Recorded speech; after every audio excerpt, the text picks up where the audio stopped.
Aujourd'hui, on va faire des lasagnes.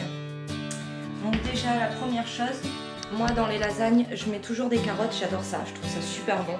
Ça ajoute ce petit goût un peu sucré à la lasagne. Donc pour les carottes, je les coupe d'abord dans la longueur et ensuite en demi-rondelles. Parce qu'en faisant des rondelles entières, c'est un peu gros à manger dans la lasagne. Déjà, on commence par faire cuire les carottes. Parce que si vous les ajoutez à votre bolognaise, ça va être, elles vont pas être assez cuites.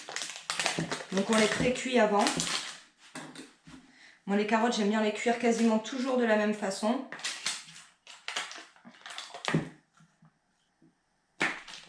Donc une bonne quantité de beurre. Dans le faitout, je vais faire ma bolo. Je retirerai les carottes une fois cuites. Une fois que le beurre est fondu, on ajoute les carottes. Là, j'ai la sauce tomate que j'avais faite dans un vlog précédent. J'étais allée chercher les tomates au marché. C'est la tomate Roma, si je ne me trompe pas, celle qui est faite pour les sauces. Je l'avais congelée, donc là, je la fais chauffer pour qu'elle décongèle. En attendant, je vais cuire les carottes. Il nous faudra aussi des oignons. J'avais pas d'oignons jaunes. Je pensais en avoir, j'ai été aux courses hier justement et pour acheter ce qu'il fallait et voilà, j'ai pas d'oignons jaunes donc je vais mettre des oignons rouges. Je précise que j'ai jamais essayé et que je pense que c'est quand même beaucoup moins bon avec des oignons rouges. Donc mettez des oignons jaunes, ce sera mieux. Là moi en quantité, je mets 1 oignon et demi. Pour les carottes, j'ai mis 5 carottes. Seulement nous on adore ça donc c'est pour ça que j'en ai mis 5. Si vous voulez être plus modéré, 3 carottes ça suffit. Pour 700 g de viande hachée. Si vous n'avez pas déjà de sauce que vous avez faite et qui est au congélateur, l'idéal, je vais vous chercher ça. L'idéal ce sera de la tomate en conserve comme ça, qui vous savez c'est coupé en petits dés, c'est de la pulpe de tomate.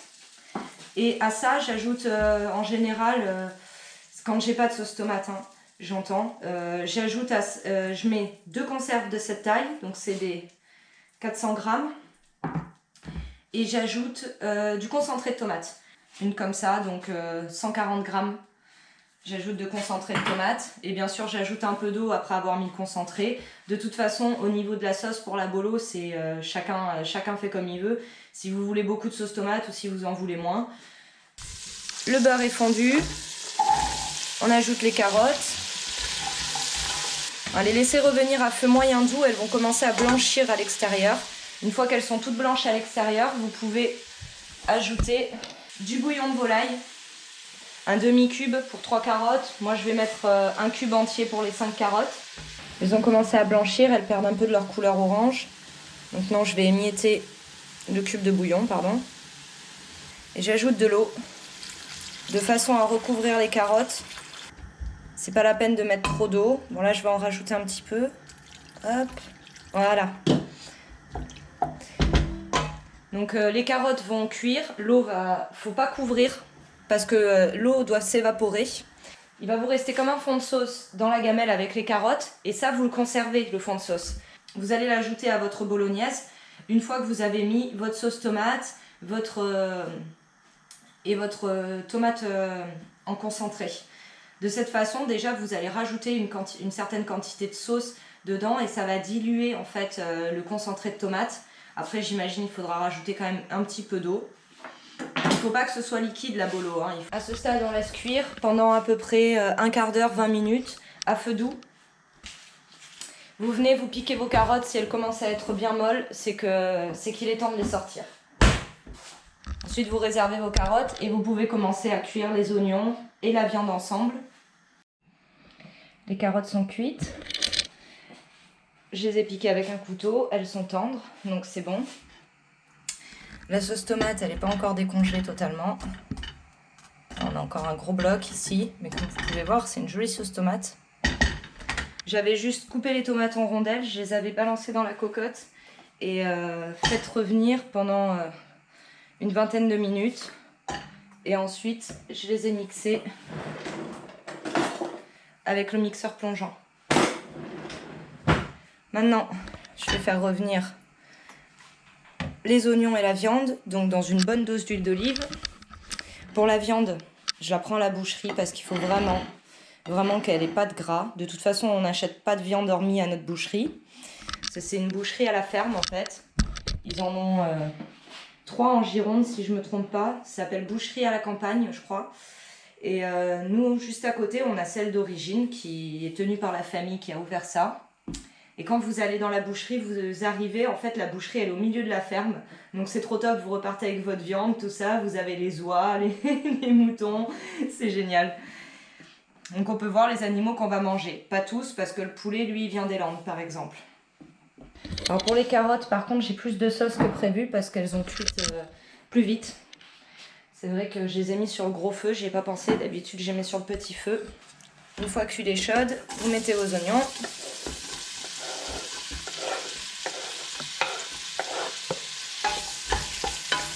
On va les laisser revenir 2-3 minutes avant d'ajouter la viande.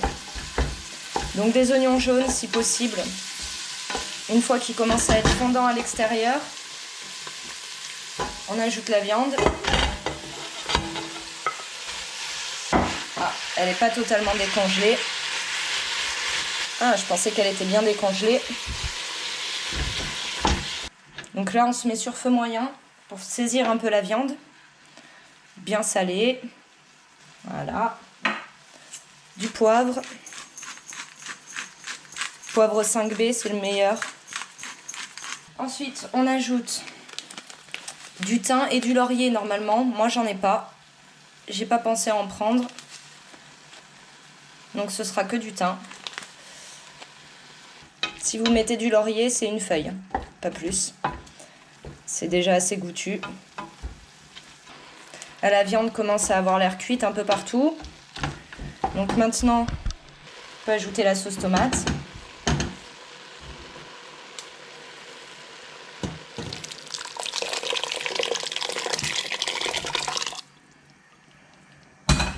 Hop là.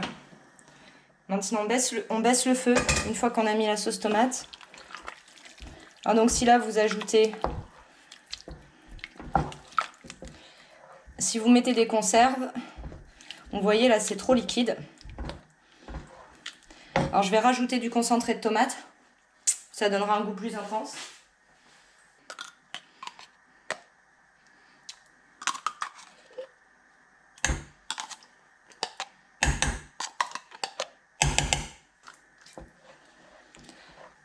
Donc voilà, si vous ajoutez des tomates en conserve, vous mettez vos 2 conserves de tomates par-dessus la viande et les oignons.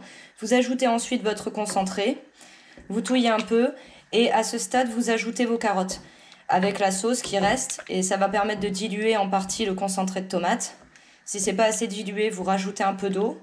Vous la rajoutez au fur et à mesure assez doucement parce que ça va épaissir en chauffant. Moi, ma bolo est largement assez liquide là, donc je vais drainer le liquide qu'il y a dans les carottes. Je vais le retirer.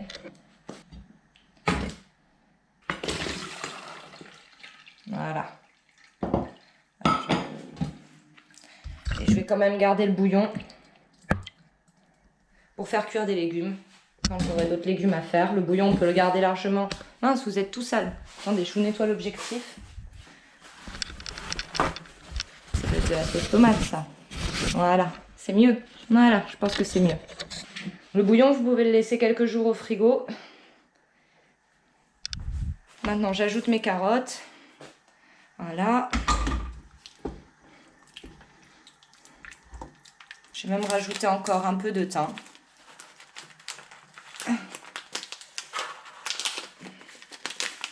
C'est là qu'on va rectifier l'assaisonnement.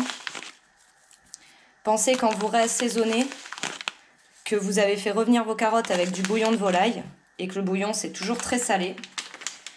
Donc ça va ajouter quand même du sel à votre bolo. Donc goûtez bien avant de ressaler quand même.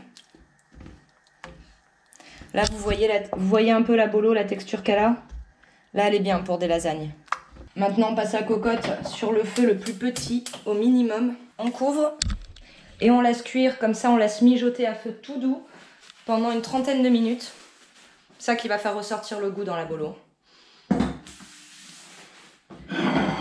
Et pendant ce temps, je vais préparer la béchamel. Pour cette quantité de bolognaise, je fais une béchamel avec 60 g de beurre et 60 g de farine donc. Bon, j'imagine que vous savez tous comment faire une béchamel, mais je vais quand même le détailler, on ne sait jamais. Pour ceux qui ne savent pas, la béchamel, c'est toujours la même quantité de beurre et la même quantité de farine.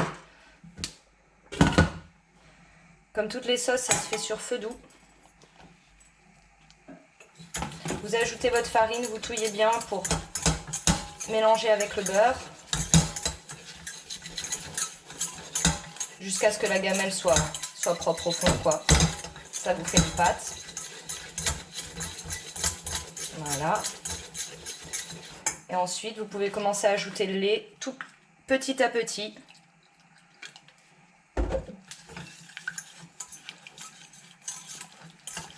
Au début, ça va être très dense. J'aime bien ajouter une toute petite dose au début pour délayer un peu tout ça. Éviter les grumeaux. On laisse épaissir en continuant de touiller. En farine, vous pouvez utiliser celle que vous voulez. Moi, j'ai mis de la T65. Vous pouvez très bien utiliser de la T45, donc farine à gâteau, ça pose aucun problème. N'importe quelle farine que vous avez sous la main. Mais plus elle sera complète, plus vous aurez besoin d'ajouter de lait, bien sûr. Vous allez sentir au fond de la gamelle que ça épaissit. Vous allez voir, votre bolo, elle prend un aspect un peu différent. Ça mousse légèrement, vous avez comme de l'eau qui remonte en surface. C'est qu'elle commence à bien mijoter. Bon, ma béchamel est prête. Comment vous pouvez le savoir? C'est pas une question de texture parce que plus vous allez la cuire et plus elle va être épaisse. C'est une question de goût, donc vous goûtez votre béchamel. Si elle a plus le goût de la farine, c'est qu'elle est bonne. Moi, je sais à peu près, de toute façon, avec les dosages que je mets, jusqu'où il faut que j'aille pour qu'elle soit bonne. Si vous avez l'habitude d'en faire, je pense que vous en êtes comme moi. Utilisez toujours la même casserole et comme ça, vous savez quelle quantité de lait il faut. Alors la béchamel, on va pas trop la cuire, on veut pas qu'elle soit pâteuse parce qu'elle va recuire dans le four et que surtout, là, je vais finir de cuire la bolognaise. Et ensuite, je vais laisser tout ça tiédir avant de dresser ma lasagne. Donc ça va s'épaissir en refroidissant aussi. Maintenant, j'ajoute du sel. Pas trop de sel puisque vous allez mettre du fromage par-dessus. Du poivre.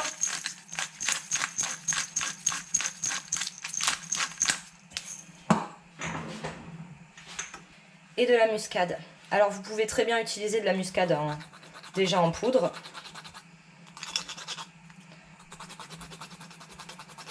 En muscade, ce qu'il vous faudra, c'est l'équivalent de deux pincées, je dirais. Faut pas trop en mettre, sinon ça va altérer le goût de la béchamel. Je vais aller récupérer mes pâtes à lasagne. Pour les pâtes à lasagne, je les fais toujours moi-même, mais vous pouvez les acheter dans n'importe quel supermarché, rayon pâtes. Et quand on les fait soi-même, ce qui est bien, c'est de ne pas les utiliser fraîches, parce que j'ai déjà essayé une fois. Le truc, c'est qu'on met la bolognaise, tout ça, on fait cuire pendant une bonne heure. Allez, 50 minutes la lasagne. Donc les pâtes, quand elles sont fraîches, après elles sont trop cuites en fait. Ce qui fait que je préfère les préparer quelques jours avant. Bon là, je les ai faites il y a une semaine. Et je les mets à sécher dans mon séchoir à plantes. Pour qu'elles se gondolent pas comme ça non plus, parce qu'elles ont tendance à se recourber et à gondoler quand elles sèchent trop vite. Donc je les mets dans une pièce où il fait pas très chaud, à peu près 18 degrés, pas plus de 19, et comme ça elles arrivent à être relativement plates. Et vous pouvez très bien les faire la veille, et le lendemain vous dressez votre bolognaise, votre lasagne. D'ailleurs vous pouvez très bien préparer la bolo, préparer vos pâtes à lasagne la veille, et le lendemain, vous faites juste votre béchamel et vous dressez vos lasagnes. Bon, bah du coup, j'en ai fait une bonne quantité. Je pense que ça me fera 2 lasagnes. Maintenant que ça a tiédi un peu, je vais pouvoir dresser les lasagnes. Si je voulais que ça tiédisse, c'est parce que je veux pas que la béchamel soit bouillante pour mettre le fromage par-dessus, sinon il va fondre trop vite et au four, il risque de brûler. Alors... La bolo, par contre, elle est bien chaude. Les lasagnes, ce que je fais, c'est que je les cuis. Bon, je vais peut-être mettre un tablier quand même.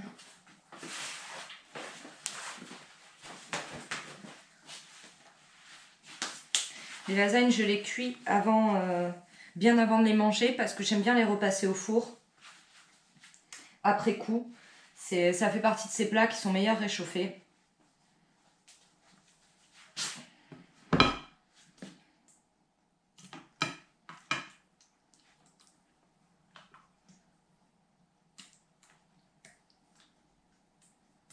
Je mets une couche pas trop épaisse de bolo. Comme ça.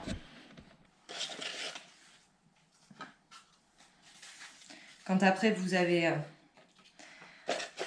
plus la place pour mettre vos feuilles, qu'elles sont trop grandes, vous pouvez les casser. Hein. Là j'en ai de différentes tailles. C'est l'avantage de les faire soi-même.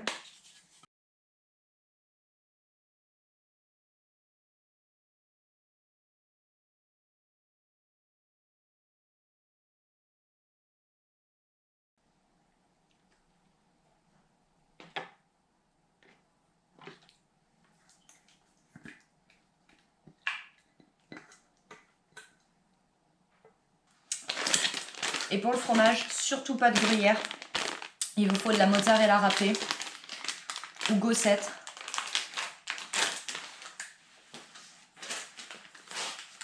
Parce que le gruyère, c'est un fromage qui est sec et qui va brûler sur vos lasagnes. Et puis en plus, ça donne pas cette texture moelleuse.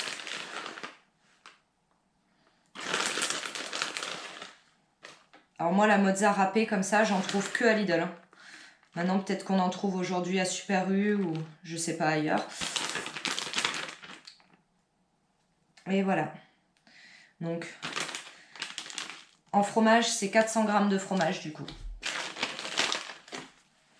Voilà, donc 50 minutes de cuisson à 180, tout en bas du four pour éviter que le fromage soit trop cuit.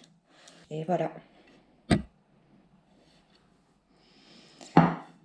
Donc nous, on va le réchauffer au micro-ondes, puisqu'on ne va pas réchauffer tout le plat, vu qu'on n'est que 2.